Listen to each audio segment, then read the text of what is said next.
The first song I'm going to be covering is called Today is the Day. It's actually the title cut off the new project.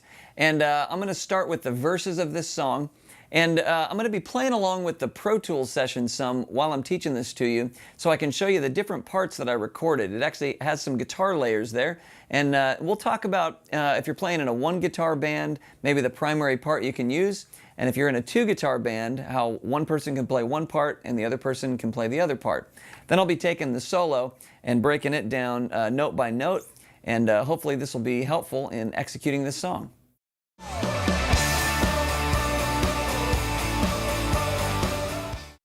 All right, I'm just going to start at the top of the song. I'm going to let Pro Tools run here, and I'm going to play along with it, and then I'll go back and show you the parts that I'm playing.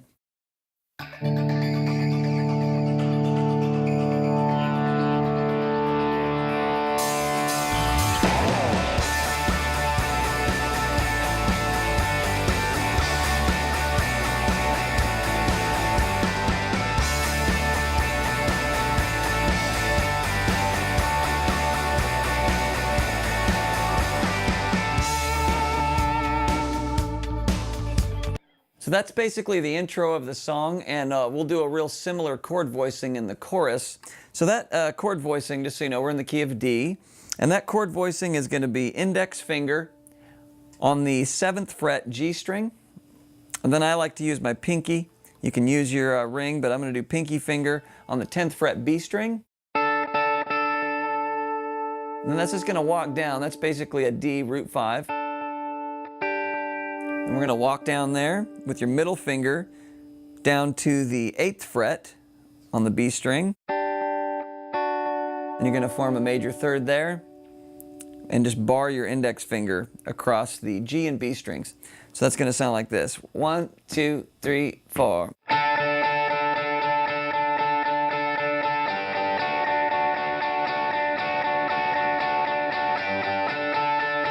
So those are called pushes.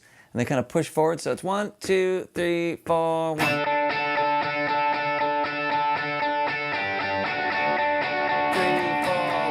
2, 3.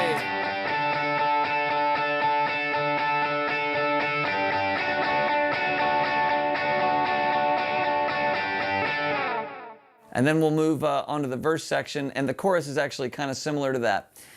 Now the second guitar part that's happening here, if you've got two guitar players in your band, and this is a pretty cool part, and really in your setting you can try either one of these. I'm actually going to play that one and let Pro Tools play the part that I just played for you.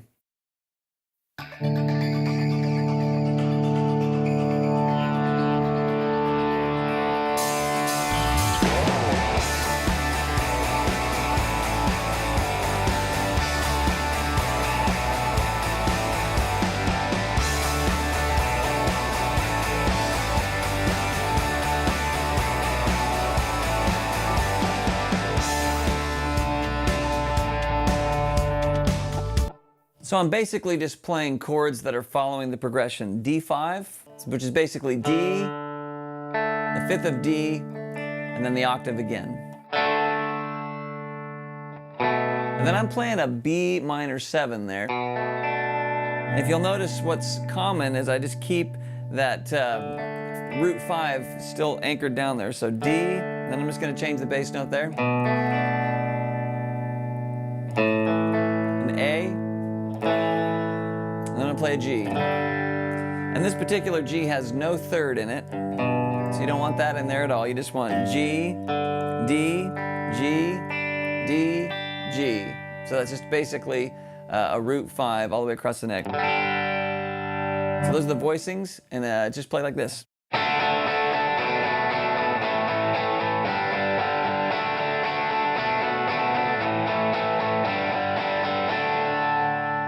And one crucial element for that part, even though it seems simple, is to make sure that you don't get ahead of the beat.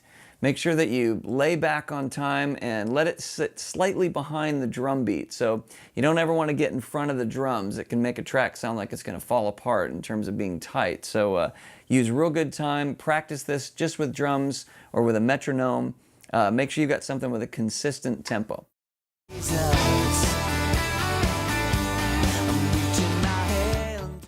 Well, right now I'm going to show you the verse parts for Today's the Day, and we're going to start with just the basic beginning stuff. It's basically just an eighth note pattern, just straight eighth notes that happen on the D string. So, but we're going to use that palm muting technique back here. So, you hear that little riff come up, and that's basically middle finger is going to be on G string on the major 7, and that's on the 6th fret.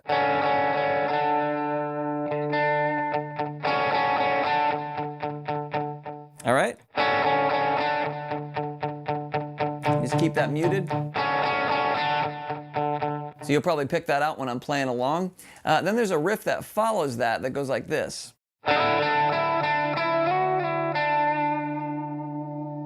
One of the tricks to that is to leave the D string ringing out. So you also want to make sure that you slide up to the note. Just gives it a little bit different sound.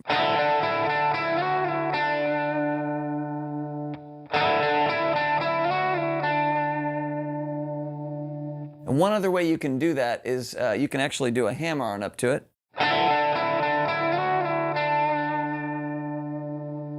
And both of those work fine. Then on the second half of the verse, we're going to play a little chordal pattern, keeping the D string going, and it's going to be these two chords. And that's ring finger on the 7th fret G string and pinky on the 7th fret B string. A little triad, and then this one's middle finger on the 6th fret G string, index finger on the 5th fret B string. And then the last one we're going to do is actually, you just raise your pinky on that first one. So you're going to have ring finger on the 7th fret G string, and again the D's ringing out, and then pinky is going to be on the 8th fret B string. And this phrase goes like this.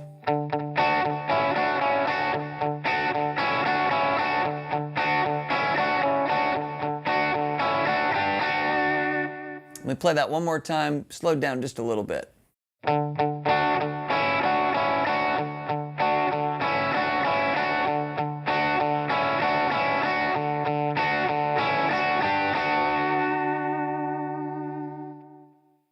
All right, now I'm going to play along with Pro Tools and show you what this sounds like in the track.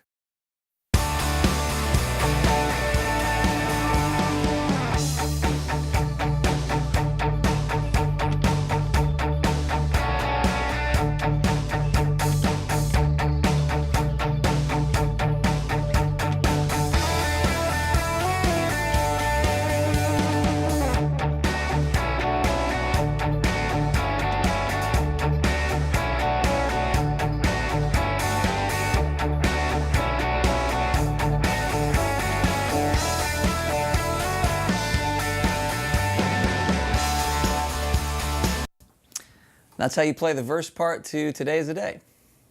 Today is the day you have made.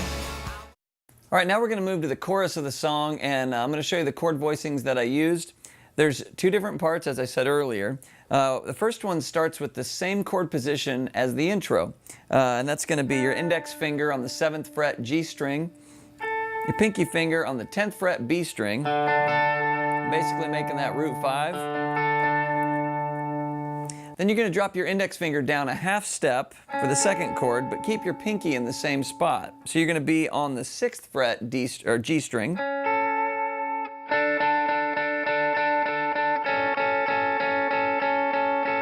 Just like that. One bar on each of those chords. And then your next chord is right here. And that's your index finger on the 9th fret D string. Ring finger, ring finger on the G string, 11th fret, and your pinky finger on the 12th fret B string. Another root 5 chord. So that's the B, and then we're going to use that same exact chord voicing. We're going to move it down to the G. So that's index finger on the 5th fret D string, ring finger on the 7th fret G string, and pinky on the 8th fret B string. So those chords go together like this, and each one gets one bar.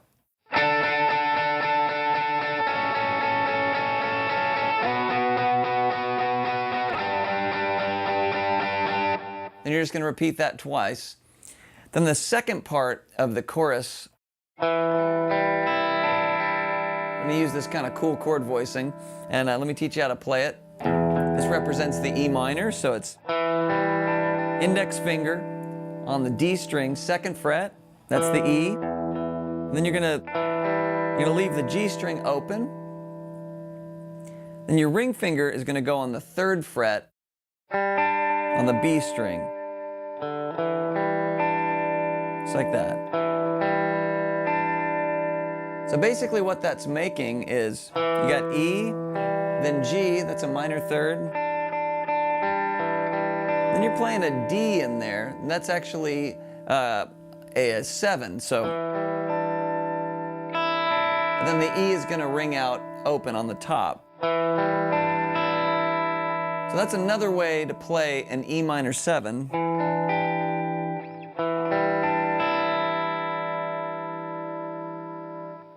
That's a good example of using an outside-of-the-box chord voicing to play a reasonably standard chord, an E minor 7. So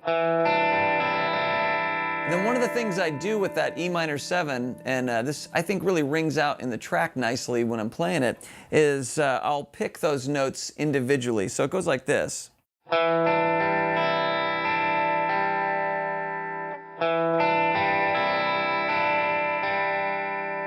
So if you watch that picking hand, I'm starting with the D string, then going to the B string.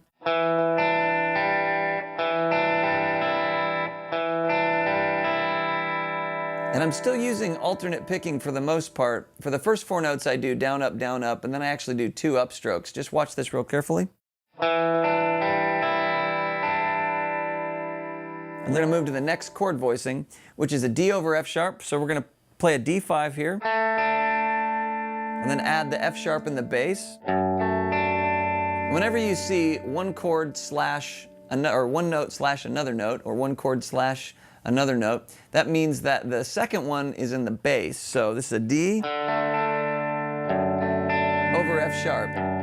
There's the F sharp in the bass. And then we're going to go up to G, and then to the A. And that's an A sus to a resolve. So using your ring finger there, you're going to bring up the 3rd to a 4 and then resolve it. So a lot of times with 4 chords, you'll see sus 4. That chord just feels like it needs to go. Now let me play those chords together before I play it in the track, just so you can hear how they go.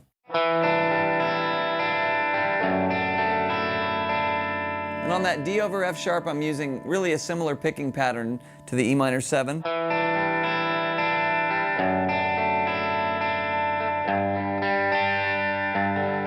And the G, you can just kind of walk that up, and then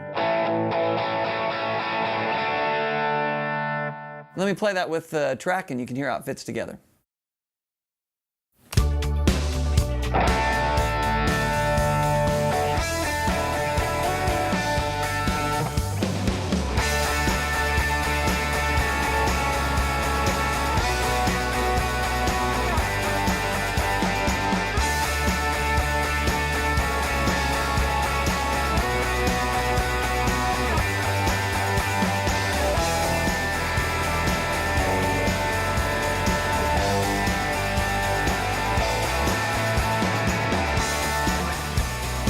And then you're back to the intro at that point. Same rules apply with making sure you keep nice consistent time on those parts.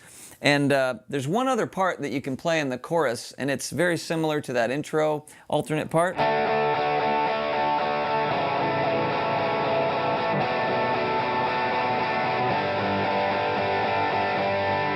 The only chord that's different is the second one, and this is called an A over C sharp. So you're going to play an A here. Then you're going to put a C sharp in the bass with your ring finger right there on the 4th fret A string. So it's then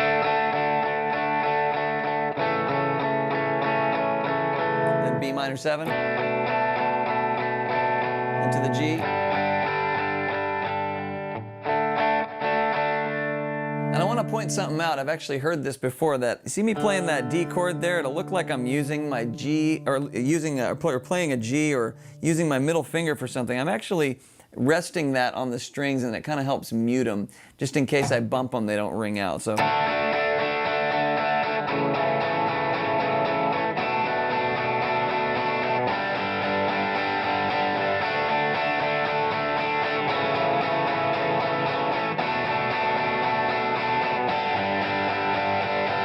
And that part goes to the same part in the last section of the chorus, just like the other one, so they kind of meet up there.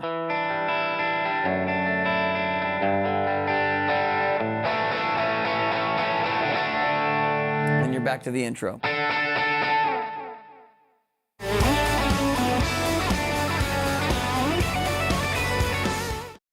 Now we're going to move on to the guitar solo for Today is the Day.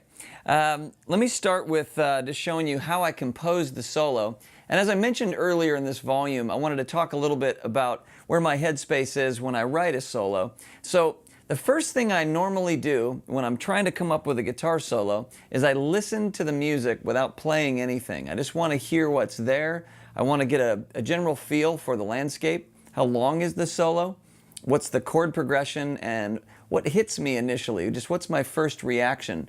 So as I was listening through the track, let me play it real quick. I'll kind of hum along some of the stuff I was hearing.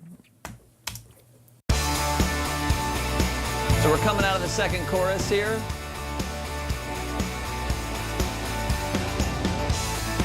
Kind of a different chord there.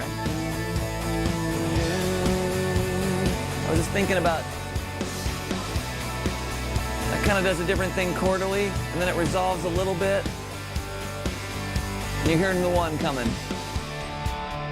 Okay, so that kind of set my mind in motion, and I started going, what could I do? And I thought, it might be nice to start low. And you've seen me probably do this before if you've checked out Volume 1 or any of the other songs that I've played solos on. I like starting down low and ending up high. I think there's a nice crescendo factor to that. And so I started hearing this melody.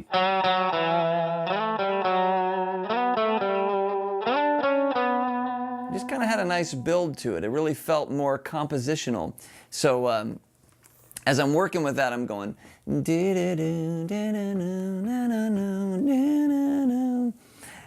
then I kind of wanted to stay in that range until I built it up. So let me take you through those specific notes there first. And this is all just staying in the D major scale, but I'm going to stay most of it on the D string here in this first section. So that's ring finger, middle finger, index finger, and then the frets are 5th, 4th, and 2nd, respectively. So those are frets 7, 5, and 4. So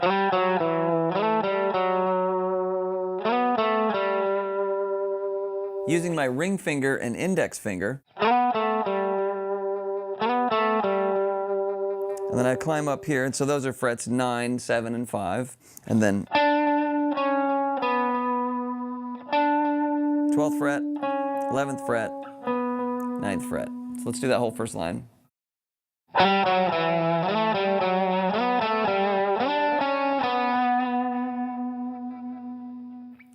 I'm going to show you one little variation. This is exactly how I do it, but you're certainly welcome to do it however you like. But instead of playing on the first phrase, I do the first phrase with a bend. And I just like the way that sounds a little more than doing. Digging a little bit harder.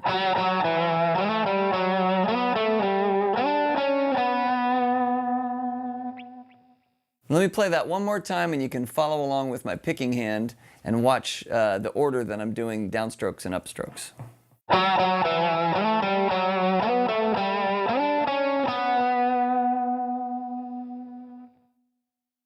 And let's go to the next phrase.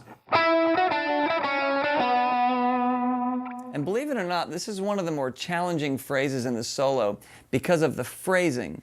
It's not the part, but it's to play it with some good feel and with the drums. And phrasing is a big part of coming up with a good solo. It's coming up with something that rhythmically feels good too. And so if you look at the way this pushes against the drum beat, da da da da da da da. So it's. So you can't let those notes go too far, but you can't play them too soon and make it too square. Like, it has more of a lope to it.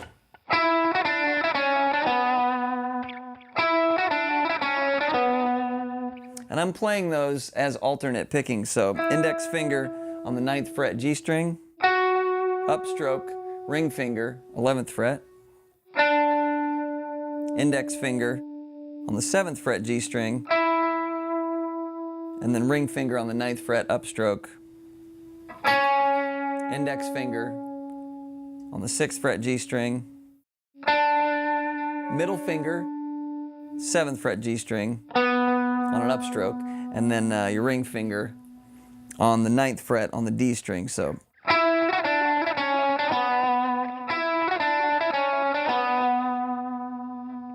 And then I wanted to come up with some little answer to that. I kind of like some of the call and answer type techniques in a solo. So I was just trying to think, what could I do that would be nice and have a lift to it, leading into this next chord. And as I was listening through that one chord where I'm going, oh, this needs to lift, I wanted to build something up to that without spending that lick first. So like this.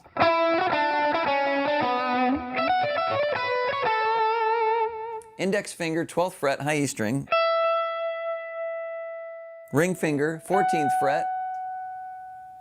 Then we're going to move to the B string with the pinky on the 15th fret.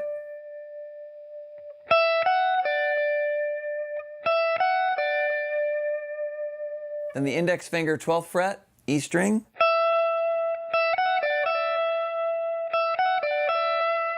Watch that alternate picking.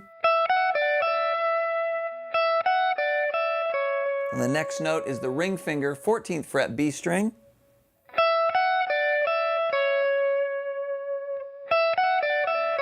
Then you're going to do your pinky finger on the 15th fret, B string again.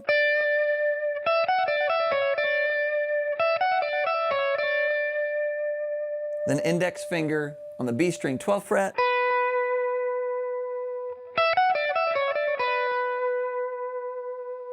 Then you're going to do your ring finger on the 14th fret B string.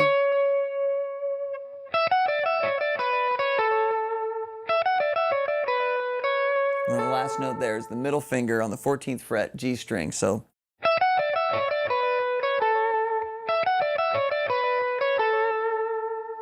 let me play those two phrases together.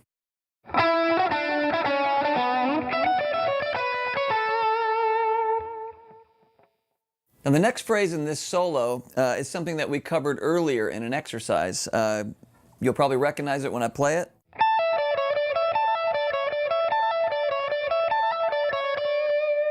Now the only difference is just a slight picking thing. I'm not picking every note. So if you'll notice here, I'm actually doing a pull-off for the first note. I'm picking it, but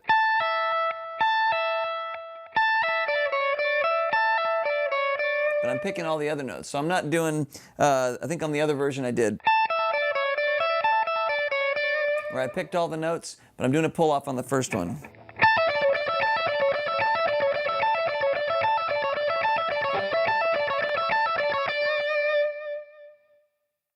So let's just break that down real quick. That's my pinky finger on the 17th fret high E string. Then you're doing the pull off to the index finger, 12th fret high E string. Then ring finger, 15th fret B string.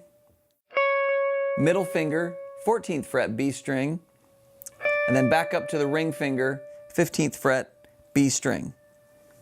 So I'll play it a little slower.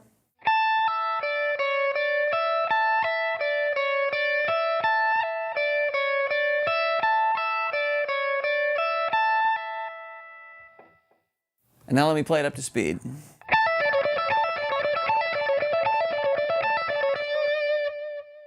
So I noticed that as I was playing this part in the song, when I just played that straight part all the way through, it got a little bit monotonous. So I wanted to create a slight variation to change it up. The variation goes like this.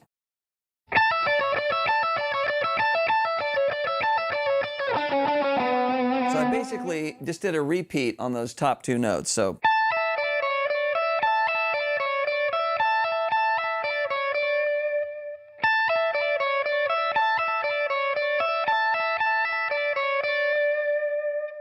me do that up to speed.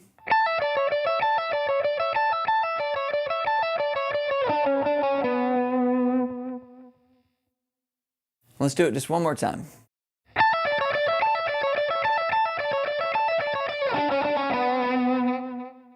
So you're going to play the notes one more time after you do that variation. So I'm going to walk through this real slowly, just one more time.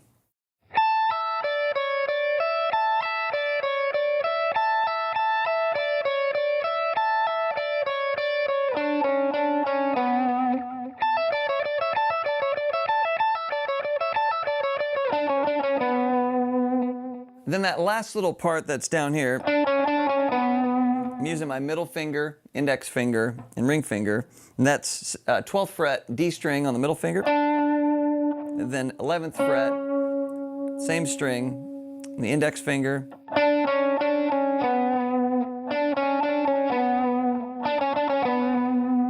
So I did a little answer, a little octave answer. So.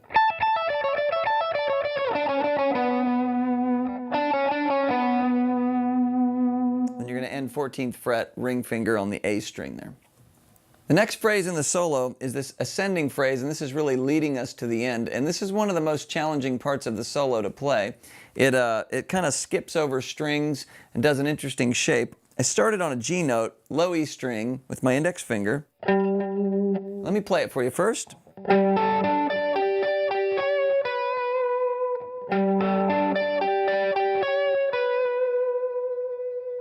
I'll do it a little bit slower.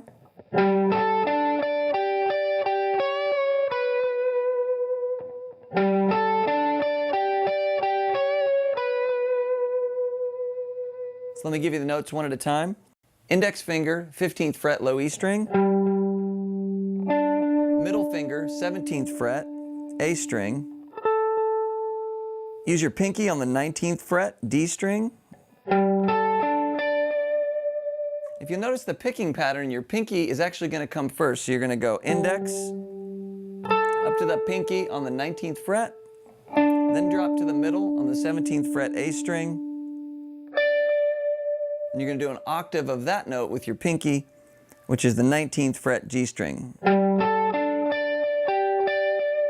going to do a little fifth interval there. We're going to use your middle finger on the 17th fret and go back and forth with the 19th fret G string note that your pinky is on. So. And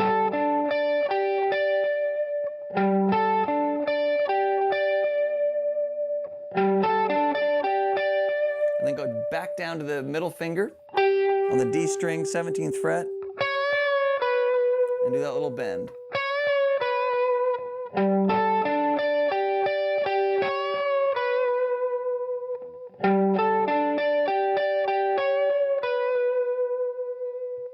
Let me play that up to speed.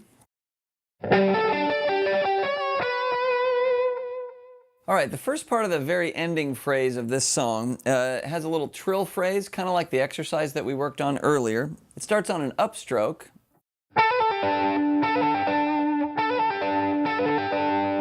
Like that. So it's your middle finger on the 14th fret G string. You're going to go up to your pinky finger on the 16th fret G string. And then back down to your middle finger, 14th fret, G string, then index finger on the 12th fret, G string, and then that's barred across to the 12th fret on the D string. So it sounds like this. So after you do the trill, when you land on the D string, 12th fret, you're actually going to play a downstroke on that. So watch my picking hand as we do this.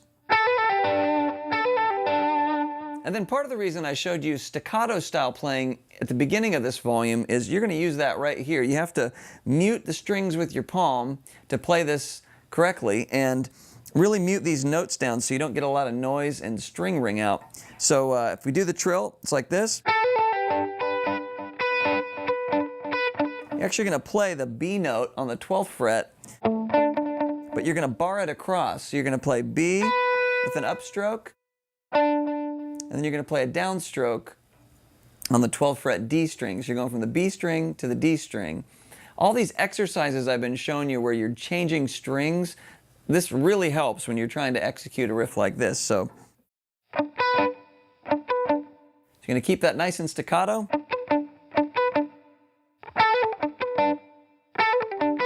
You can just keep running that over and over and really get used to that feel. Then you're going to climb up, keeping the same string intervals. So you're going to stay on the B string with the upstroke and the downstroke, keeping your index finger right there on the 12th fret, D string.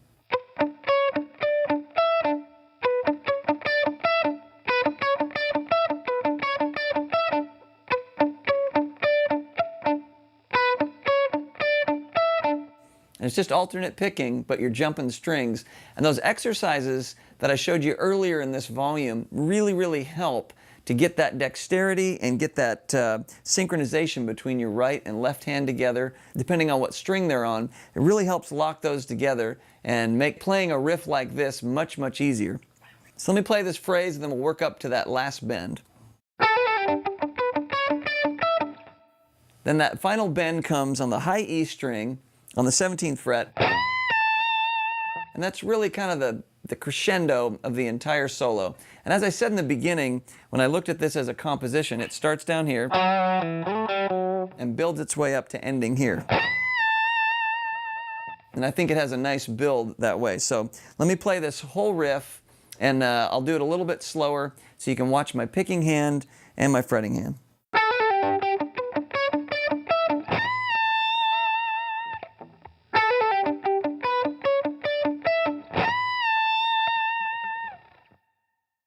All right, so I'm going to take all these components and play along with the song, and you can see how this all fits together.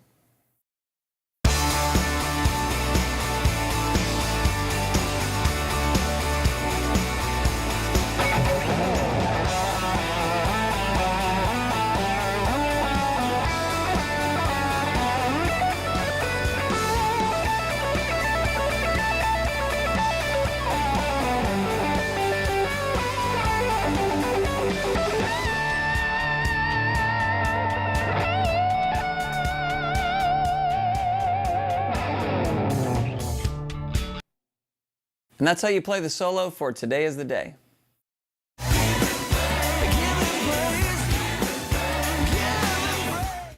This next song is actually become one of my favorite songs to play. One of the main reasons is because it's a shuffle groove, and as you've probably picked up by now, I love shuffles. But this is just a very fun song. It's got a lot of energy, and it's got a lot of intricate guitar stuff. And the way that I'm going to approach this song, or at least the instruction side of it, I'm going to show you the primary groove, and then I'm going to show you the concepts that I used to come up with these riffs. Not as much note for note, and I'll show you why in a little bit, but I did the same approach for Another Hallelujah on Volume 1, because more than anything, I want you to get the concept, really the kind of the frame of mind to play a song like this and to execute it well. So with this shuffle groove, you need to have that.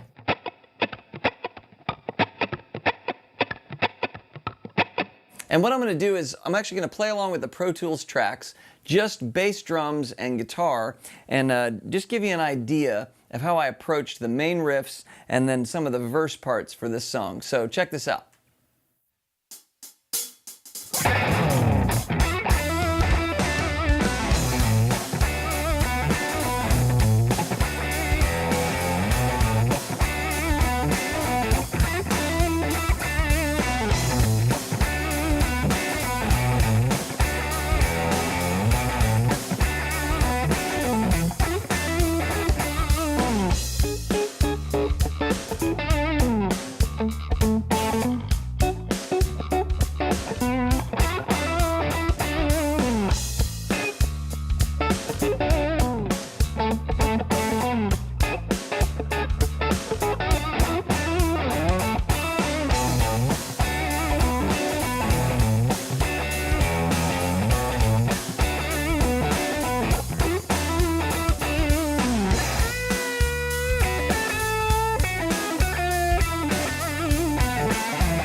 I'm going to start with showing you the rhythm part on this song, just the primary part. And it's a pretty simple part to play, but remember this, it's not what you play, it's how you play it. So you want to make sure and really focus in on that groove. And so you're going to start with your ring finger on the low E string, 7th fret, which is B. And this song really is in the key of B minor. It's actually B Dorian, and I'll show you that in a little bit, but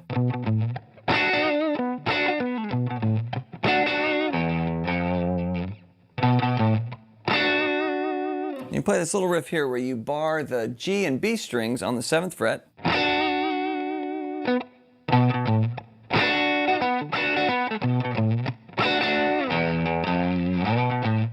So I like playing those low E and F notes.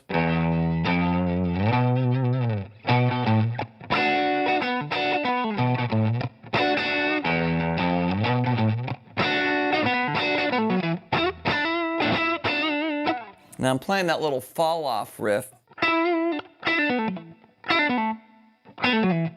So those are kind of fun to do when you're playing in a blues feel. So it's, and some of you probably recognize that as a piece of pentatonic scale. So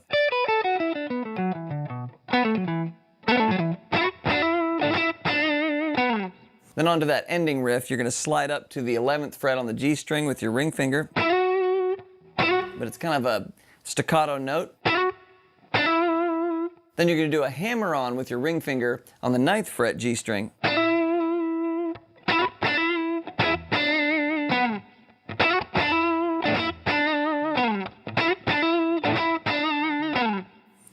And really pay close attention to the picking hand in this as well.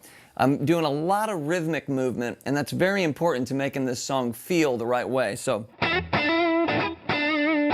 you see that upstroke like a rake?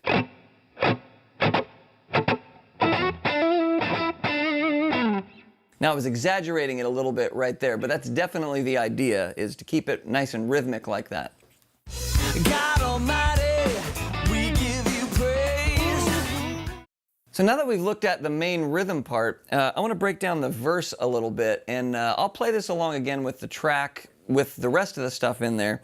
But with this rhythm part, I really wanted to come up with something creative and rhythmic and had a real funky feel to it. And this is where the Dorian piece comes into play. So I love this shape here.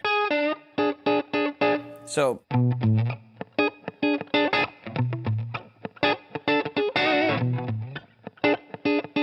that's some of the stuff that I'm doing in the very beginning of the song, if you check that out.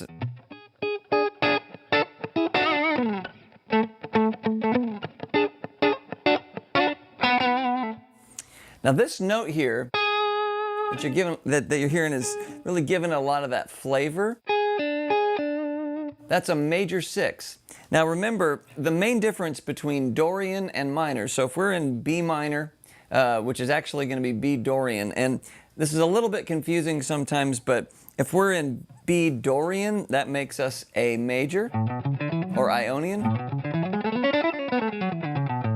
This would be B Dorian. If we are in B minor, the scale below the Aeolian or minor scale is Mixolydian.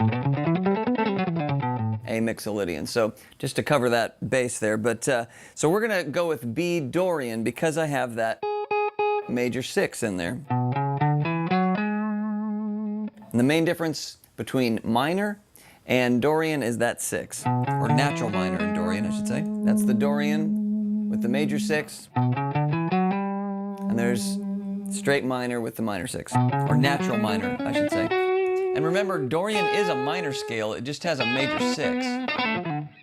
So the cool thing about playing with a Dorian feel is you can really play pentatonic, blues, and Dorian kind of all in the same, all in the same solo. So here's pentatonic.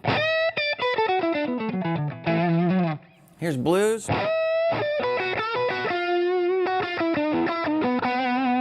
With that flat 5, and then Dorian, if we wanted to throw that in there, be.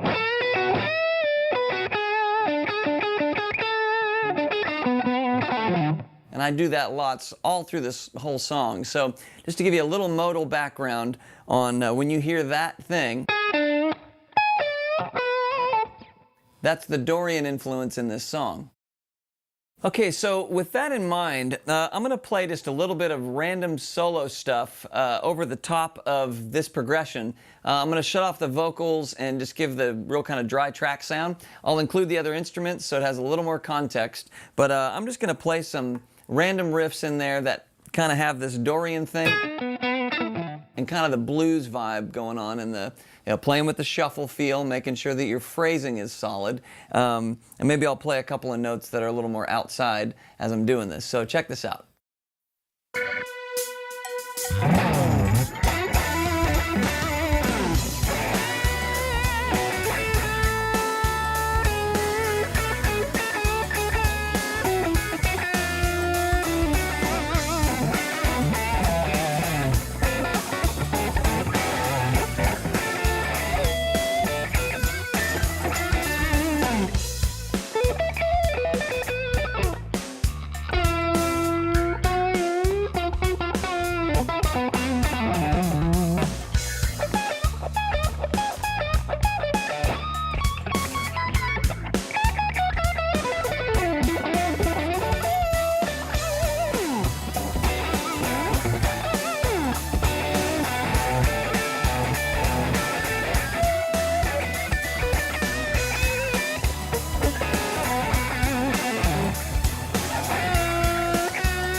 So hopefully you get the idea that it's not so much about a specific set of riffs, but it's about just playing in that groove and really expressing yourself through this. It's going to sound a little different for everybody. Now there was one thing that I did where I kind of... Now that's just a simple shape, and all I'm doing is I'm playing this with my pinky, my middle finger, my index finger. Some of you might want to play it with your ring finger, your middle finger, and your index finger. And then I'm doing that shape all the way across the sets of strings, just going down one more string each time, but staying in the same group of frets. So now, I don't have a fat clue what mode this would make this in, but I think it sounds cool.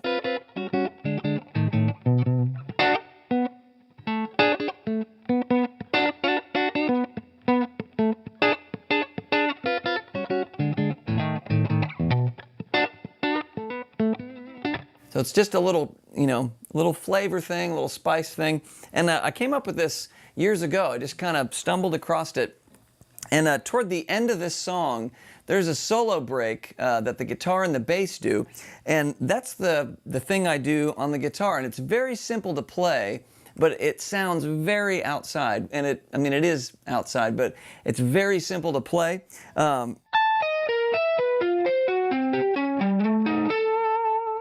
That's the riff. The hardest thing about playing this riff in this song is it's done with a shuffle, so it's not, but it's. So let's start and break that riff down.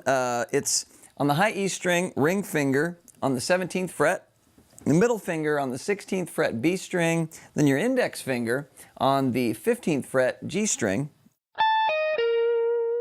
And my picking pattern is 2 upstrokes, then a downstroke. Then you're just going to repeat that pattern with the same fingers starting on the B string. Again, 2 upstrokes, and then a downstroke. Then let's move to the G string, and then the D. Then you're going to slide up to the A, which is the 17th fret, index finger. So the whole thing slow.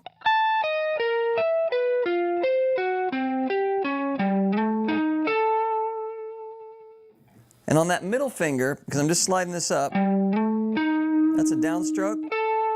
Ring finger's an upstroke. That's how I'm picking it. That's what's comfortable for me. But again, make sure that that shuffle feel stays in this riff.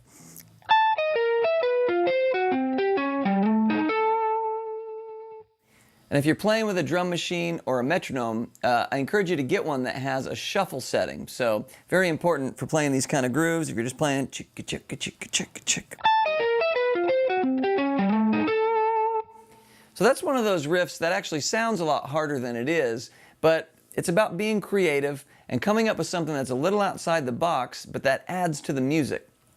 Now, where that riff comes in the song is way at the end, when the song is really crescendoing and we had a break in the music and that riff comes flying out of nowhere, and it really did provide what I was looking for in the song, of just kind of a breather, a surprise, another lift at the very end. So that's one of those ways you can think of your soloing as a real part of the composition.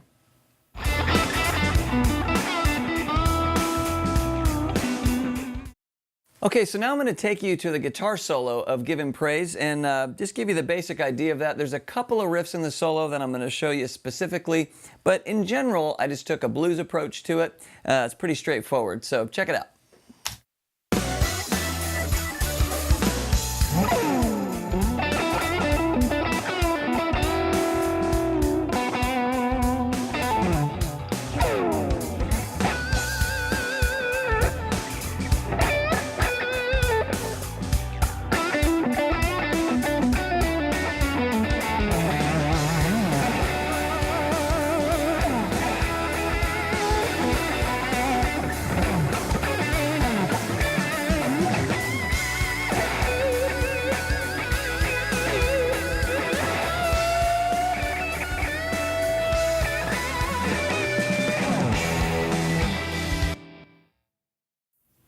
So let me take the solo and break it down kind of section by section and show you what my mindset was going into this.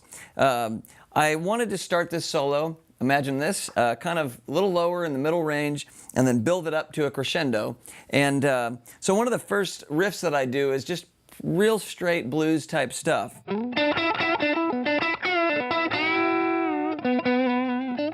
Now I love those up bends and using that technique I showed you for bending on volume 1, and then you kind of grab the B string just a little bit and get those two notes ringing out, some nice attitude there. And then I do that fall off riff in the pentatonic.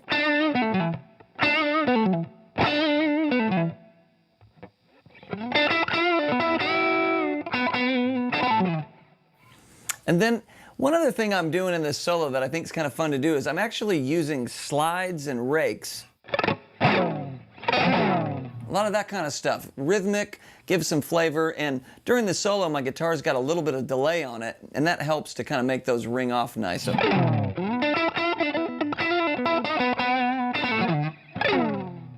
and then it's that nice deep vibrato. Now one thing to notice when I go up to that minor third, I'm bending it up just a little bit.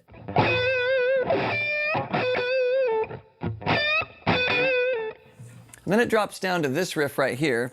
Now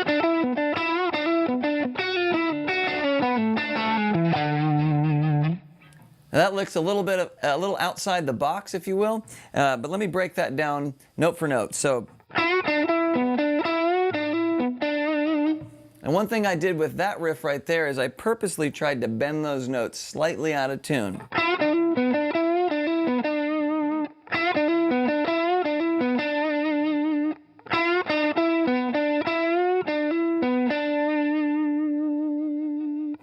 And then the descending run goes like this: index finger, 7th fret, B string. Then we're going to slide down a half step. Then your ring finger on the G string on the 9th fret. Then index finger, 7th fret, G string. So,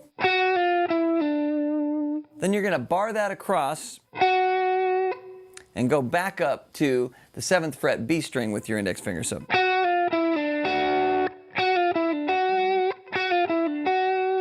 All right. And then we're going to keep going from there.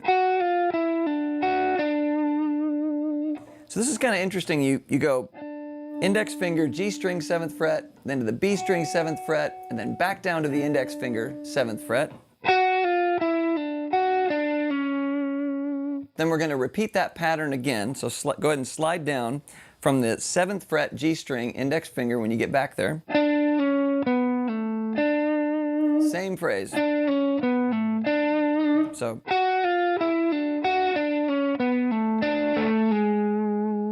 it kind of repeats. This is another usage of a pattern. It doesn't necessarily sound like a pattern when you play it, but you just play the same pattern over a couple of times, and then let me show you how to wrap that riff up. So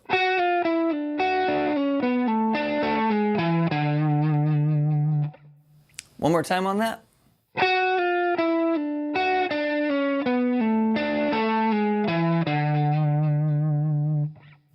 Now, like with the other riff I showed you, this one's got to be played with a shuffle in this context. So and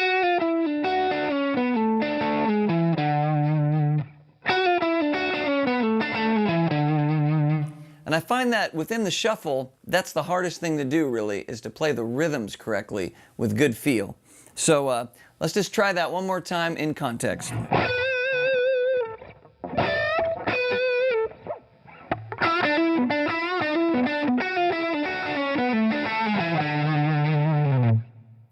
Now I want to show you another riff out of this song that happens a little bit later in the song, and I'm kind of soloing, and a good buddy of mine named Israel Houghton is singing with me on this song, and so he's kind of going off on the vocals, and I'm doing some guitar stuff, and this is one of the riffs that I played.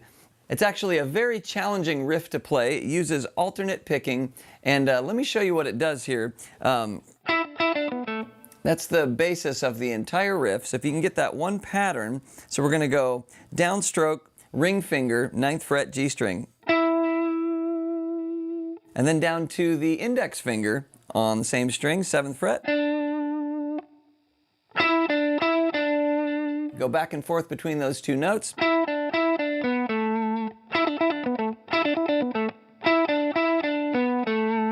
Then go ring finger, 9th fret, D string, and index finger, 7th fret, D string. So the whole phrase sounds like this. Seems very simple on the surface. So what I did was I did that phrasing for the first phrase, and then I slightly changed it, actually simplified it for the following ones, but I moved them up in half-step increments. So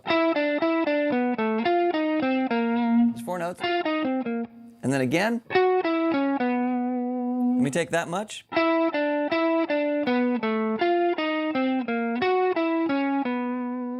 And then I moved all the way up here, and this is going to be on the 16th fret. Same fingering. And then all the way up to that B position up top here.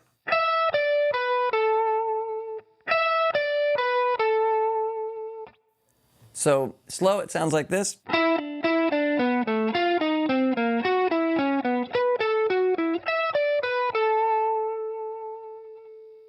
Now what I'm going to do is play this riff one more time for you, just by itself, a little bit slower, and then I'm going to play it with the drums, but just the drums so you can hear the phrasing in context.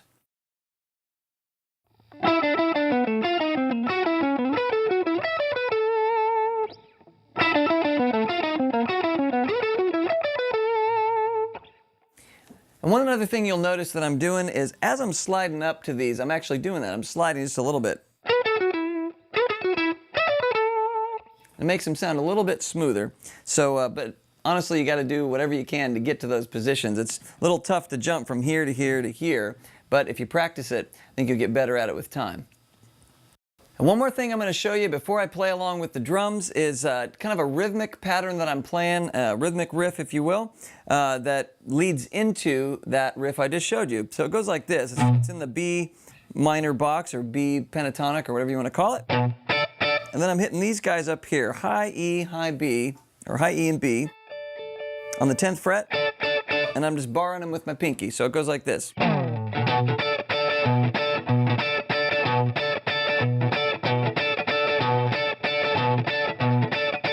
This is kind of a fun riff. You can play it in a bunch of different contexts, but make sure to get that picking pattern or that strumming pattern down and play it with good groove. That's really the key to making this work.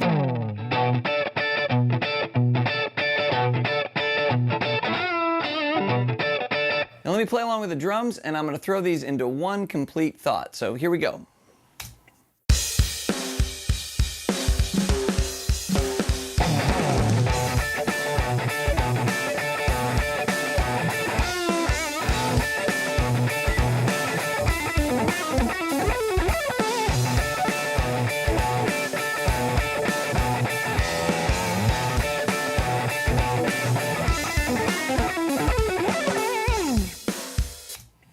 And there you have it.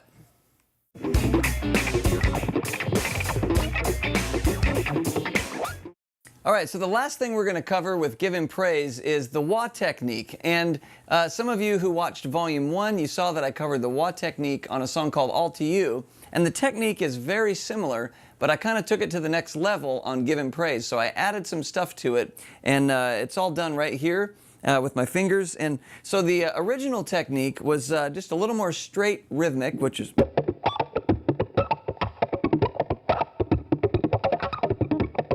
kind of that kind of thing. So what I thought it'd be fun to do is actually do some more fast stuff. So using these two fingers and these two fingers, I just did this kind of a deal.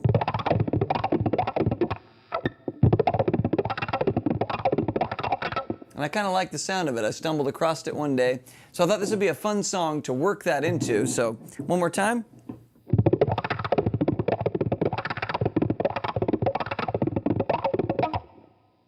So let me play that along with the solo section, and you can see what it sounds like.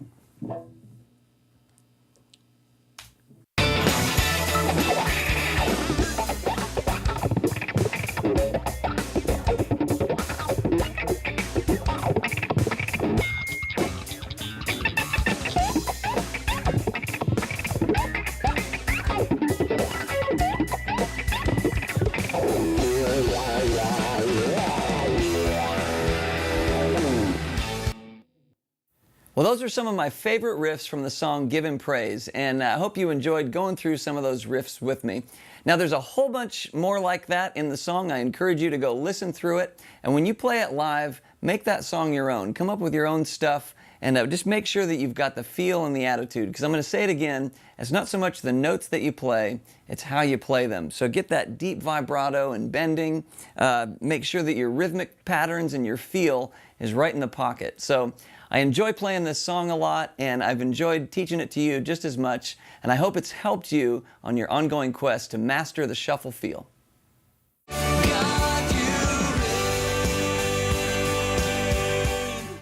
This next song is a song called God You Reign. And the way that I'm going to approach this song is I'm going to give you kind of the basic structure of the song. I'll teach you a couple of the signature riffs that I play during the verse, the pattern that I play during the chorus, and then I'm going to teach you the guitar solo for this song. Now in the future, I'm going to go through the tones and textures that I used on this song, but we don't have time to cover that on this DVD volume.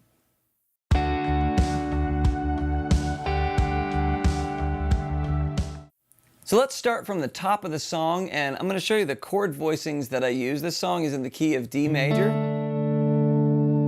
And I start right up here. I'm on my neck position pickup, which is a little different sound than the bridge, as you know. So I've got my ring finger on the 7th fret G string and my pinky on the 7th fret B string, and I'm going to leave the D note ringing open. And I'm going to do a D sus and just move my pinky up a half step. So that's on the 8th fret B string. And then the other one that I'm going to use is you lift up your pinky and put your index finger on the 5th fret B string. Those are kind of the 3 chords I'm using in the verse. So it goes like this: 3, 4. You'll notice I'm using hybrid picking. And then I'm going to do a little fill here where I take my index finger and go up here. Kind of let those notes ring together. So 5th fret, high E string, index finger, on an upstroke, and then to the pinky on the 8th fret, B string. So it goes like this.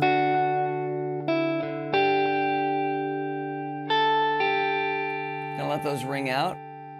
And then as the chord progression underneath goes to the 6 minor, which is B, you're going to play this riff. Now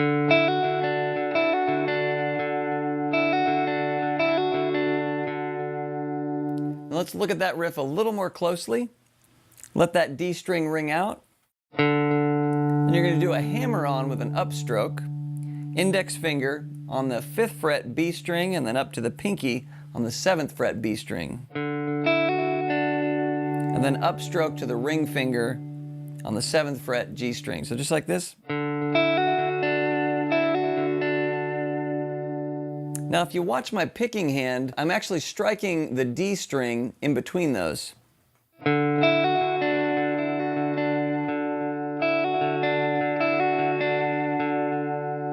And then I go back to.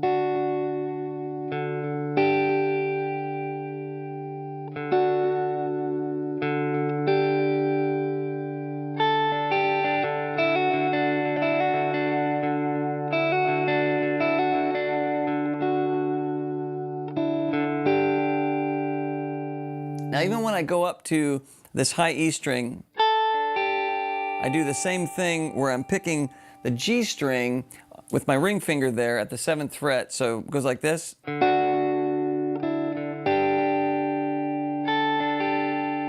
Just a little light touch on there if you want to throw that in there. And let me play that along with the track and you can hear how it fits in.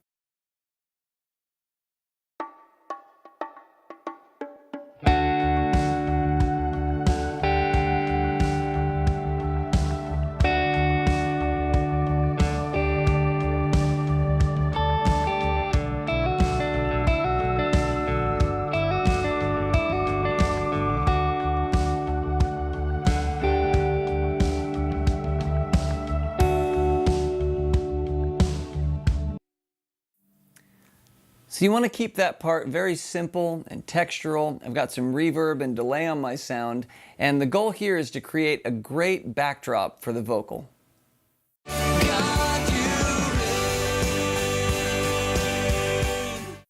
Let's move on to the chorus pattern that I'm using. It's a real simple pattern. I'm just doing this here. I've got my ring finger on the 7th fret G string and my pinky on the 8th fret B string. So it goes like this.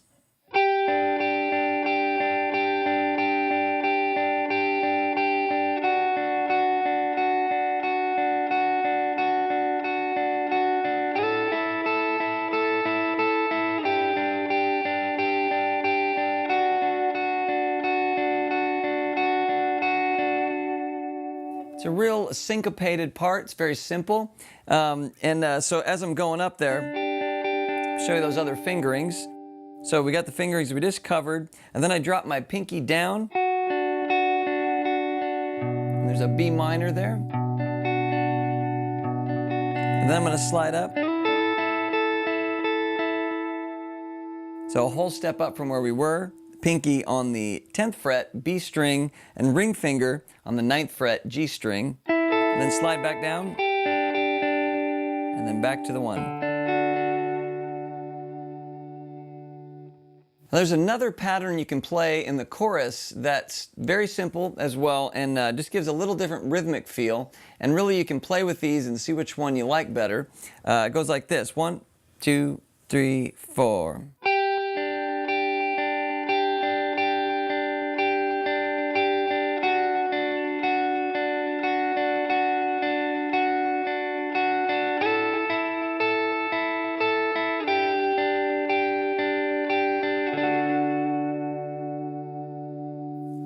Now I'm going to play along with the Pro Tools tracks from the Today's the Day CD and actually use both those patterns, and you can hear kind of how they behave a little bit differently in the track, but both do a pretty good job of laying that backdrop.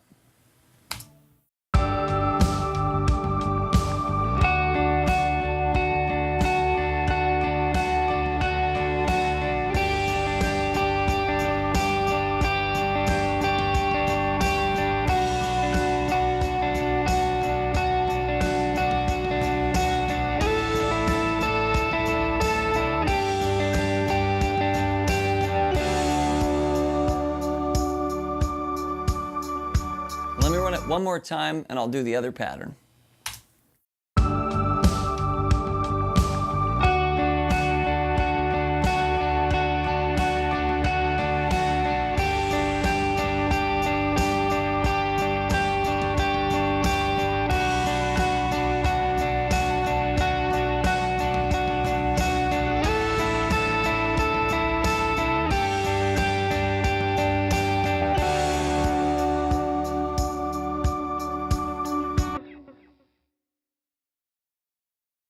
So as the chorus of this song gets bigger and bigger, so the second chorus is much bigger than the first chorus, and the last chorus is even a little bigger than that.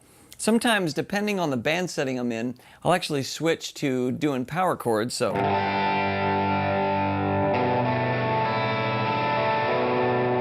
minor 7 there, and then.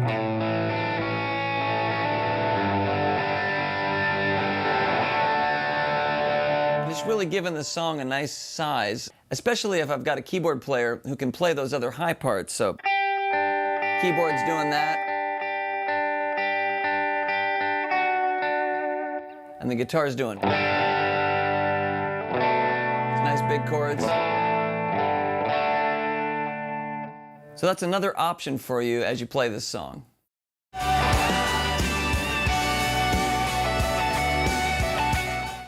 So that brings us to the guitar solo of God You Reign. And my goal with the guitar solo was really for the song to crescendo when the guitar solo started. And I wanted to join in with what was happening. So you'll notice that this isn't a conventional placement of a guitar solo. This happens at the end of the song. So we've got the choir going, everybody's worshiping and singing, and the guitar just joins in. So I didn't want to take away from what was going on. I didn't want to divert the attention. It was really just to add to the moment that was already happening in the song. All right, so I'm going to play this along with the Pro Tools tracks, and you can hear it in context.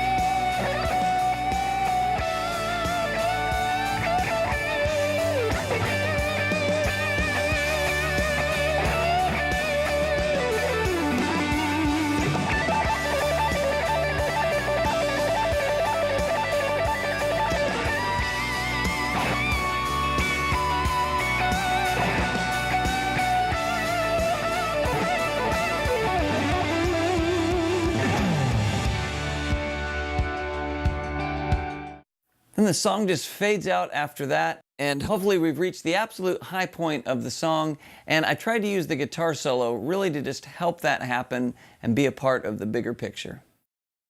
All right, so at first look, this solo would seem to defy my conventional approaches to solos by starting low and ending high. And the reason I started up high on this solo was, as I said before, I wanted this solo to start at the crescendo point of the song, where the song was already really, really big, and it had to match intensities. So I started up here on the 21st fret with my ring finger, and I'm going to do a half step bend.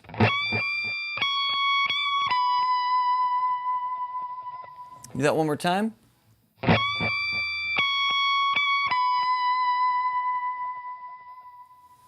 So I'm really mimicking the melody of the song, God You Reign. I wanted to keep that in the forefront of people's minds, and as the solo came in, I didn't want it to go any other direction, but really, like I said, add to the musical moment that was already happening. One other nuance that I covered right there in that first riff is I did a slight little bend up, so it was just kind of coming off of that note a little bit, give it a little bit extra feel and flavor. So then there's a couple interval jumps that I'll do as they descend down just a little bit, and they go like this.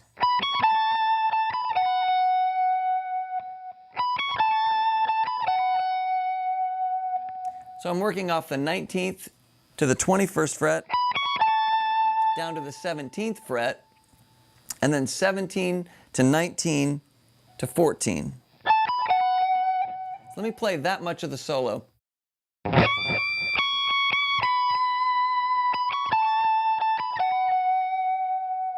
One more time, just a little slower.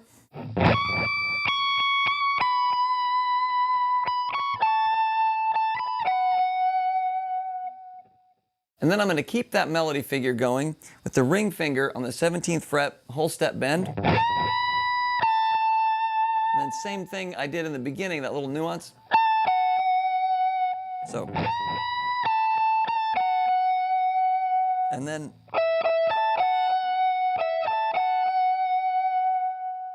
That's the ring finger on the 17th fret, B string, up to the pinky on the 17th fret high E string, and then down to the index finger on the 14th fret E string. So now let me play that much of the solo from the top.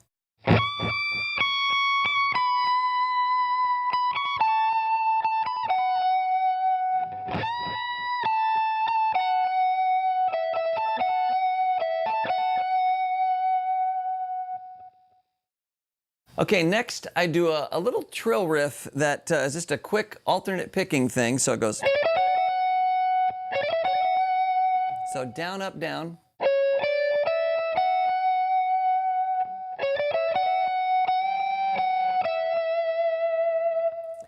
Then there's a half step bend on the index finger, 12th fret, high E string. And then we're going to bend up with our ring finger on the 17th fret, whole step, and then up a little bit more, a half step above that. So like this.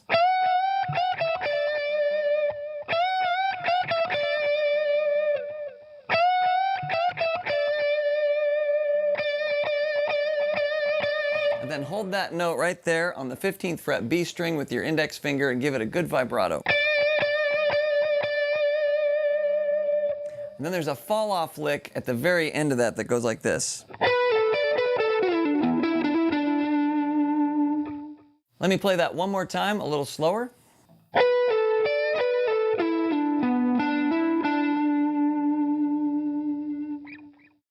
And now one more time up to speed. Now the next riff in this solo is something that we encountered on Today is the Day and also in our exercises. Now it's right up here where your pinky is on the 17th fret, high E string. It's in the same key as Today is the Day, so it's in the exact same position. It goes like this.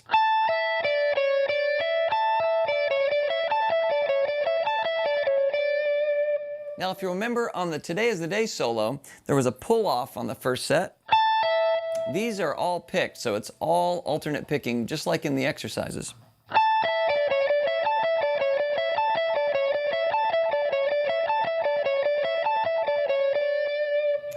The other difference between this and the one in Today is the Day is there's no variation in this one. It just stays straight ahead, plays the same pattern over and over. Then there's a bit of a stop at the end to get up to that note there.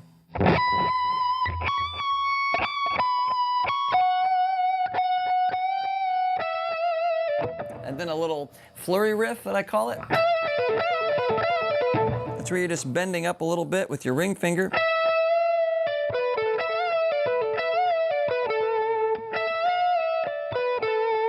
But you try to get it up a little more so it's like a whole step bend.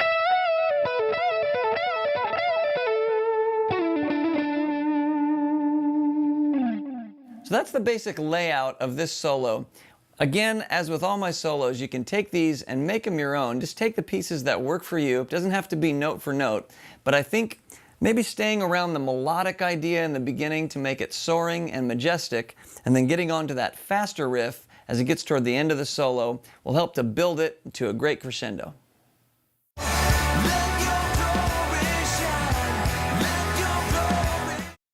This next song we're going to cover is a song called Let Your Glory Shine. This is the last song on the Today is the Day project.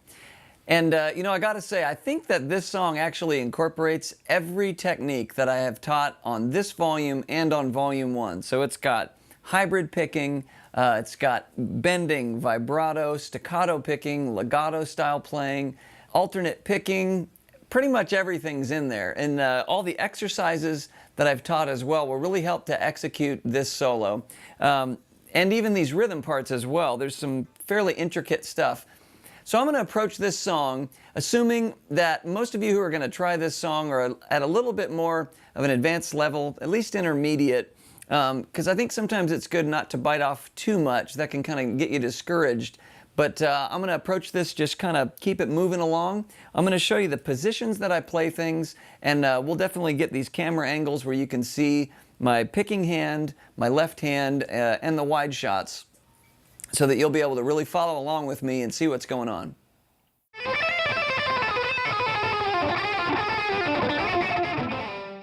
The first thing I'm going to cover with this song is the intro riff, and I'm sure you've noticed if you've heard the song, it starts with a flurry of notes. So I'm going to play that for you, and then I'm going to break it down piece by piece and show you how those things come together.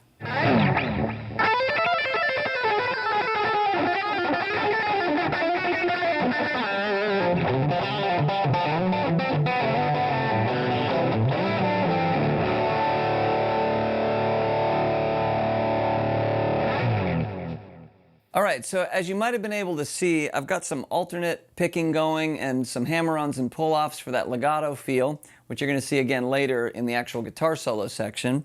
Then there's some staccato picking that happens when I move down to this position here. And then I've got this string skipping.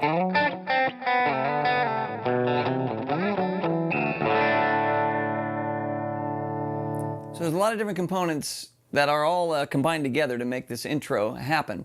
One of the things I probably should have told you out of the gates is this is in a drop D tuning, so you can just take your low E string and tune it down to low D. So if you're...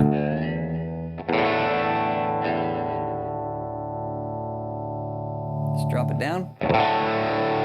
For some reason, that tuning just tends to make the guitar sound a little fatter to me. I think it's cool, so...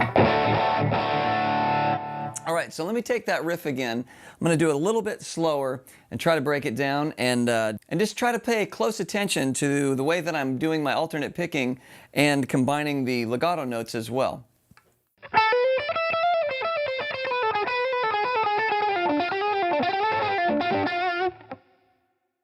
Now, as I'm playing some of those riffs a little slower, and I think you'll find this with your own playing, when you get rhythms and patterns together and you play them fast, especially when they incorporate some hammer-ons and pull-offs, a little bit of legato stuff in there, it actually is very difficult to slow it down and play it the exact same way that you do when you play it up to speed. So if you notice little variations as I slow down, that's what's going on there.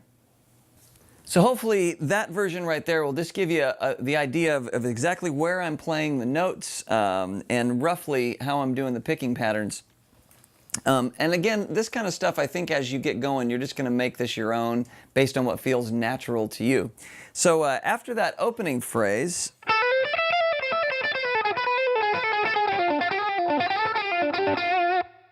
I do another thing, and this is actually in a slightly different mode. As I'm running up that, it's starting on D, which is the key of the song. There you go, it's a minor third. So it's 1, 2, minor third, major third, minor third, major third. And one of the weird things about this, I guess it's not a weird thing, but interesting things about this song is the way that it's played. It has a dominant 7 or a minor 7. So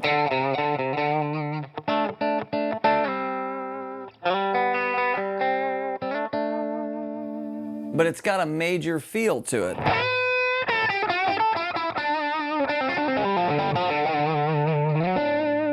So they both kind of work. And so when I throw that minor third in there, that really creates some tension. And I think I mentioned earlier, some jazz guys will use notes just as passing tones or to create a mood just for a second, and then they'll resolve it to the notes that are actually in the key of the song. And that's what that lick kind of does. So again, if you listen to the way those create tension and resolve,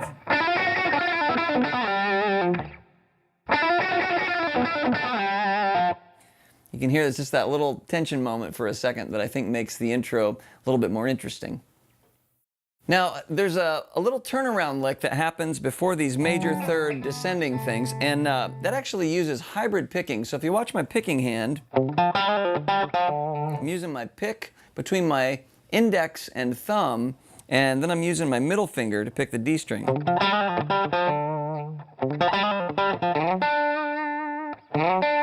then we're going to walk those down, those third intervals there. And so let me play that in context. And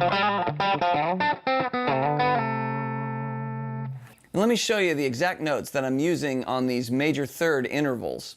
So I'm playing on the index finger on the G string, 7th fret, then with my ring finger on the 9th fret, A string. And the A string note, that's the third. And that's the D. So if you go up to a major third from D, there we are.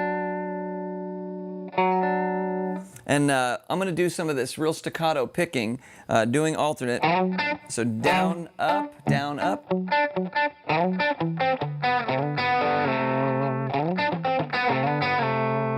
So you'll notice that these change relationship here. They're only a half step apart there, whole step apart there, because we're just following a scale up and down the neck.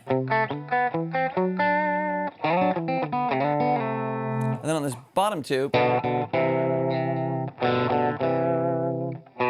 that's the middle finger on the 2nd fret A string, and the D string is open. And then I've got the middle finger on the 2nd fret D string and the ring finger on the 3rd fret A string. Then I'm going to come up top. And that was really a compositional thought. I wanted it to go da da da da. So let me play that little bit for you.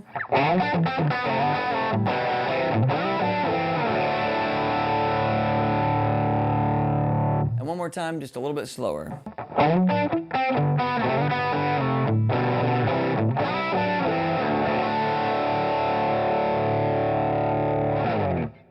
And there's the intro for Let Your Glory Shine.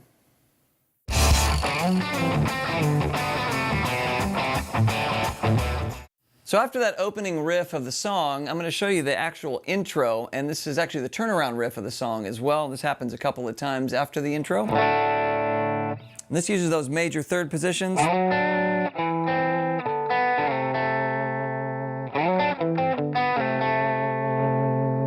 we're going to do a double stop on the low D on a D5. Nice and tight. 3, 4.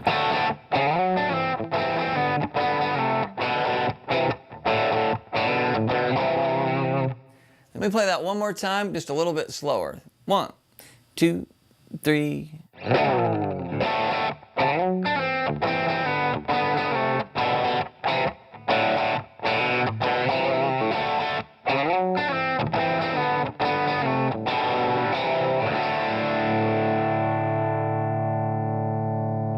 Let me take you through one by one the chords that I'm using in the intro, and they're just 2-note chords. So it's ring finger, 9th fret, A string, index finger on the 7th fret on the G string, and then move that down a whole step. And you're going to move the middle finger to 5th fret on the A string, but the index finger, to stay in proper harmony with it, is only going to go down a half step. We're still staying in that right key in D. So index finger, G string, 4th fret, then that same position down a whole step. And then the low notes that I'm going to play are, those are the 3.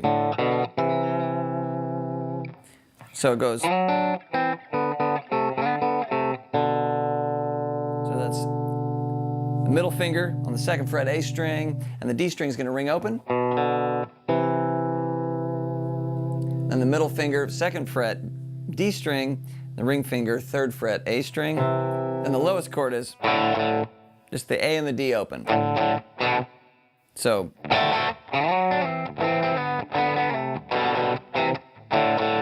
then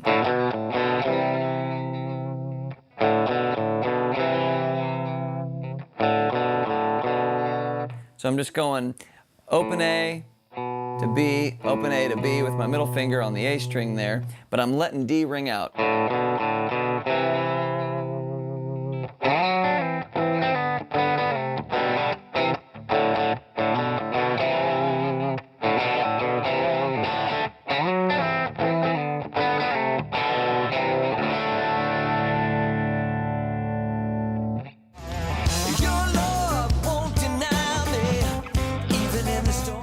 All right, before I dive into the verse of Let Your Glory Shine, I want to explain a couple of things about the mode relationship in this song. Now, I mentioned earlier it's got a major feel, but it has a dominant 7. And one of the things you can pick up from the patterns of the mode scales that I showed you is the one scale that is basically a major scale that has a dominant 7 is Mixolydian. So effectively this song, as I understand it, would be D Mixolydian. So if you look at some of the riffs that are played in this song, has that kind of, I don't know, I call it a greasy feel to it, because you're bending a note that is a minor third, and then you're bending it up a little bit towards a major third.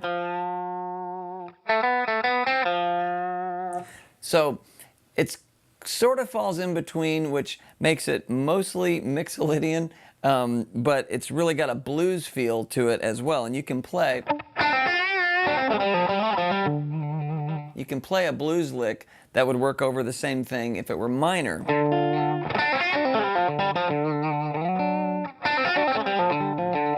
It works over major or minor. So sometimes the song can feel a little ambiguous as to which it is, but I'm going to go with D, Mixolydian, for now.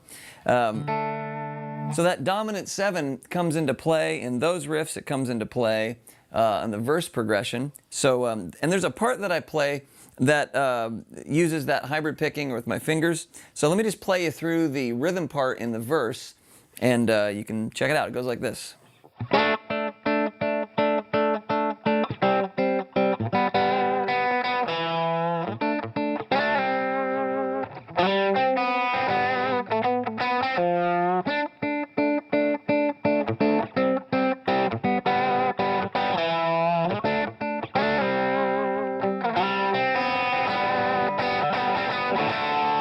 Then we're going to hit the chorus right there. And if you'll notice some of the stuff I'm doing, it's keeping it nice and tight, making sure you have your rhythm lay on the back side of the drums, and a lot of people call that pocket. Just want to lay it back and stay in the pocket. Very important for playing effective rhythm guitar, is having good time. So, and then the other thing is, sometimes I use my picking hand. If I'm doing this,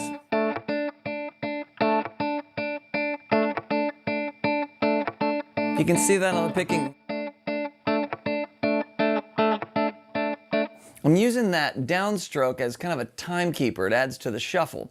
We covered shuffles on the last volume, but it helps me play the shuffle with the right feel.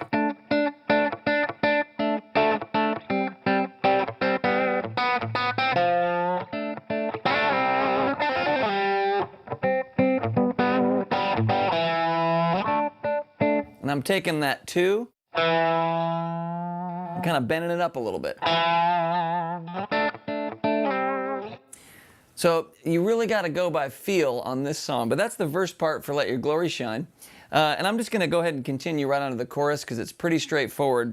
The only difference is a couple of chord voicings that are kind of cool that I want to show you. So start on that nice low D, D5, and sometimes you can let the E ring out.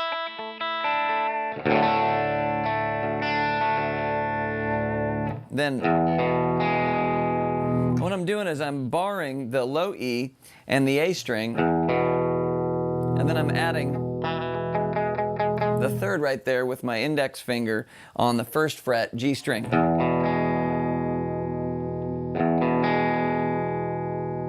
I'm going to slide up and bar across these 2 strings again. And that's going to be the 5th fret with my ring finger, holding both of those notes down at the same time. So I'm holding these 2 guys. And then I'm putting my index finger on the B string, 3rd fret. And that's just creating a big root 5 chord, but it's got a little bit different sound than if I just played root. It tends to ring out a little more. So here's the chorus.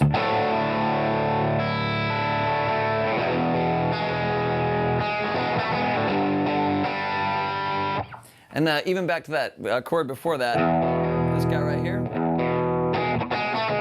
Put a little rhythm in there.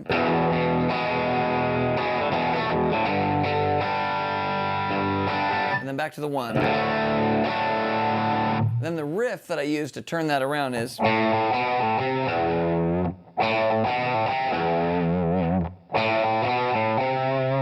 That right there, that C, is that dominant 7. That's what pulls us in the Mixolydian direction. So I'm going to play that up the octave.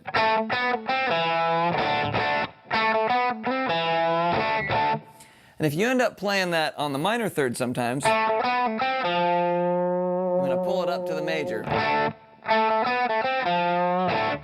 So it can kind of fall in between.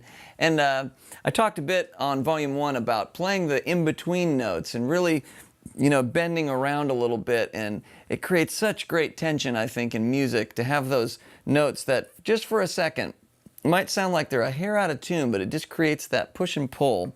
So one more time on the chorus, and I'll play it all in context.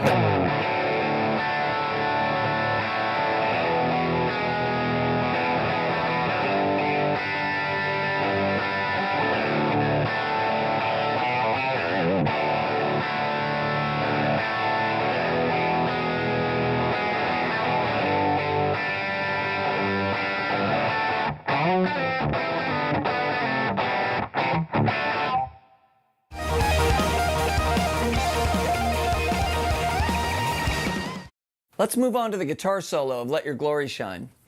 Now what I'm going to do is take you through this solo piece by piece, and then I'm going to play it with the actual Pro Tools session tracks that we used on the album. So one of the things you might notice about the solo right away is that it actually goes from 87 beats a minute to 155 beats a minute, which is quite a jump. So one of the first things you're going to need to do is kind of readjust your internal clock or your meter to get ready for playing at that tempo. So as soon as we get into it, it'll go. As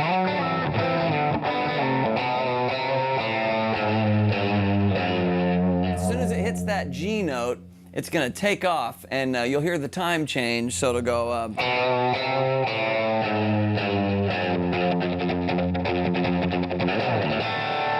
And then you're in. So it just takes a second there, but you've just got to readjust and get ready to dive into that solo.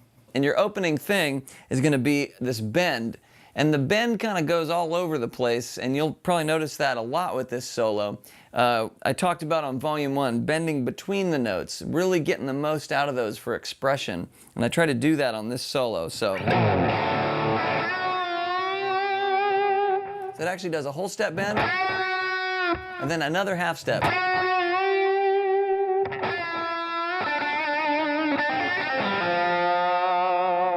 And I'm ending on a minor third, but the song's in Mixolydian, which is a major scale, so I'm bending it up, but just slightly. I don't get all the way up to the major third, but that, again, just creates that tension. So that first lick, remember we're in D major, so that works right there for that B minor box.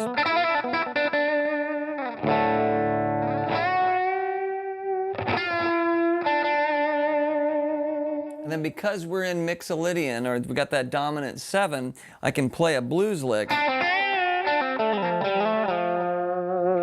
So let me play those first couple of lines.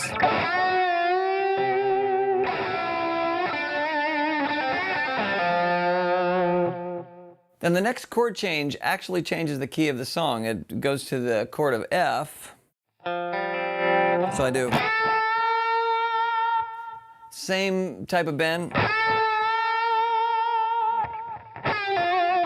And then I changed the second riff just a little bit, but it's supposed to mirror the first one. So you kind of make one statement and then make it again in just a slightly different way.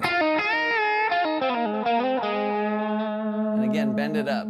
Because we actually go to F major there for a second.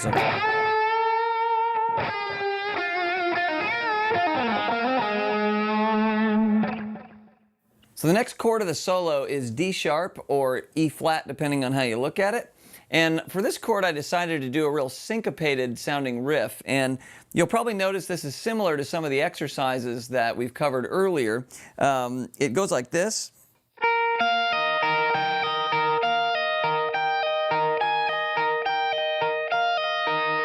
That's the first half of it, and up to speed it sounds like this. Then I add some trills to it, and they go like this. And I slide up to that note up there. Up to speed, that riff sounds like this.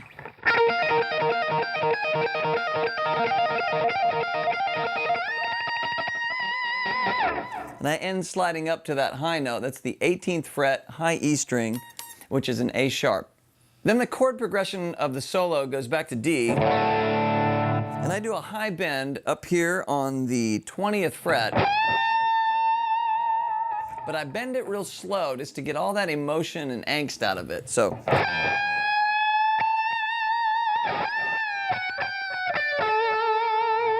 I basically do a little triad there, so that's the D chord right there. So, and then the solo does a couple of chords next. It's a B minor 7 to a G. And if that G looks a little strange, remember we're in drop D tuning, so I'm playing the G actually in the A position on the low E. Normally it would go there, but right now it's here. So, and so I heard kind of a melodic line that would stay right in the chord structures, and I think sometimes when you solo, it's a neat thing to actually play the notes in the chord, and it really kind of can bring out the chord a little bit more. So I did this on the solo side.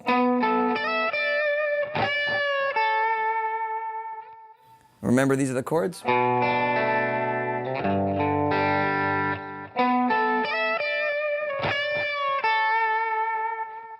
I'm using my index finger on the 14th fret on the A string, middle finger then on the 14th fret G string, ring finger, 15th fret B string, and that slides up to the 17th fret with the ring finger, and then back down to the 15th fret.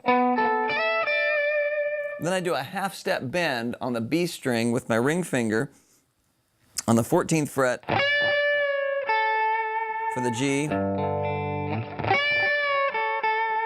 I just thought that was a nice melodic character to that combination. And then we go down to actually a F sus, actually a F sharp sus, sorry. And so I did.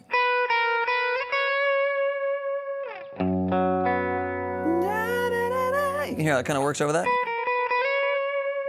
Then the next chord in the solo drops down another half step to an F major. And when Norm and I were working on this, I was actually going, what do I play there? And he explained to me that C or A minor would work right there. And Norm's actually like the music theory ninja, so he's taught me a lot of stuff about theory. And I've kind of come up with a philosophy. If you don't know theory really well, just make sure you know somebody who does. So anyway, so I went, oh cool, I can play A minor or C over that. And if you remember earlier, I covered a riff that was a high-speed legato riff that I played some picking in, kind of did the rock skipping thing. Well, I do that right here in this song, and it goes like this.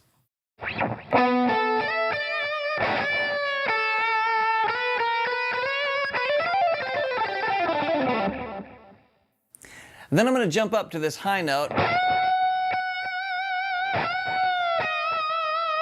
because we go to B major there. So this thing's changing chords all over the place.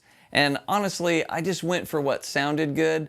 You know, I suppose I could have gone back and figured out every ounce of theory about this solo, but to me it was more about feel and just playing what sounded right. So B major.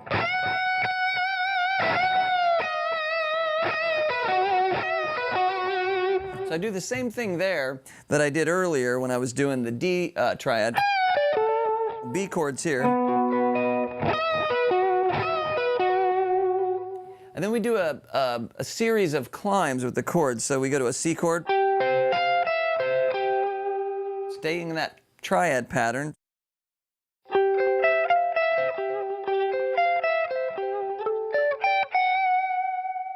Then we move up here.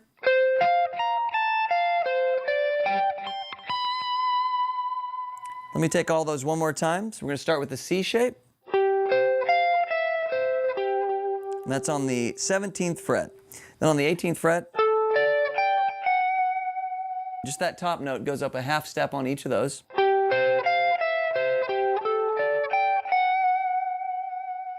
And then we're going to do these triads up here. And again, you'll probably notice that looks like the D chord down here.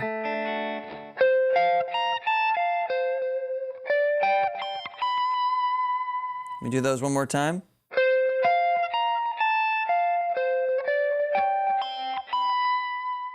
And I found that the easiest way to finger that is just to bar these top two notes here. So index finger on the 17th fret G string, Then the ring finger on the 18th fret, B string. There's the sus note.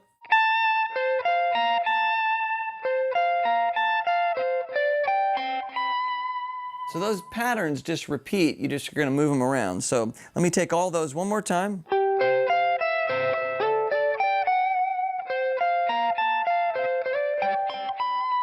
Then we're going to go down to the B flat chord or A sharp.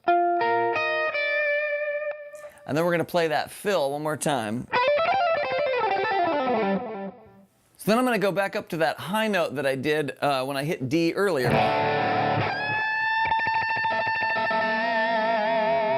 And even on the recording, I let that note just get a little sloppy and a little crazy sounding because I thought the solo really needed to build at that point. So after we climb from that B flat, and then I do that fast run.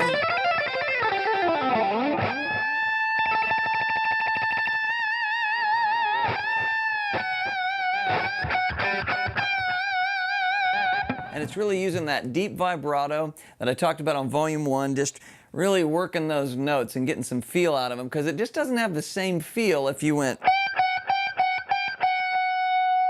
It's much different. And then I come back down here.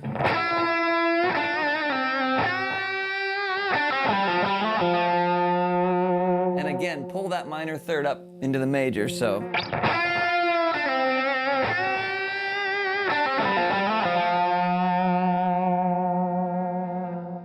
Let me take those a little bit slower on the bottom there. And again, notice that bend is not a whole step bend. It's just a little bit up there, playing the notes in between the notes. And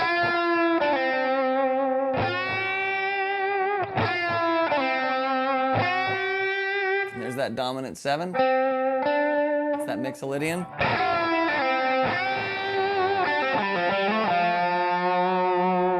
And really bend that in there. And then there's a short riff at the end while the band's holding the D.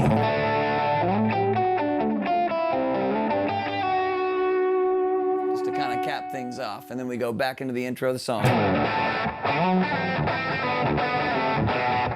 And keep going from there. So that's the solo for Let Your Glory Shine, and now I'm going to play it along with the Pro Tools studio tracks.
And that's the solo for Let Your Glory Shine.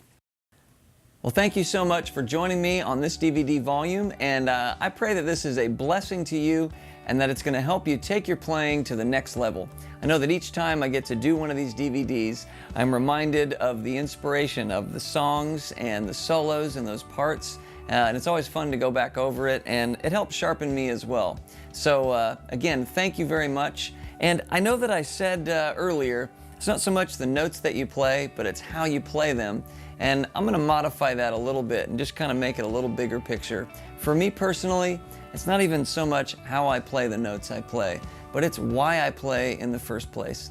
And I'm on this earth to serve God and to live for Him and to be a blessing to others. And I hope that's what I'm doing in your life. So God bless you, and thanks a lot. Here we go!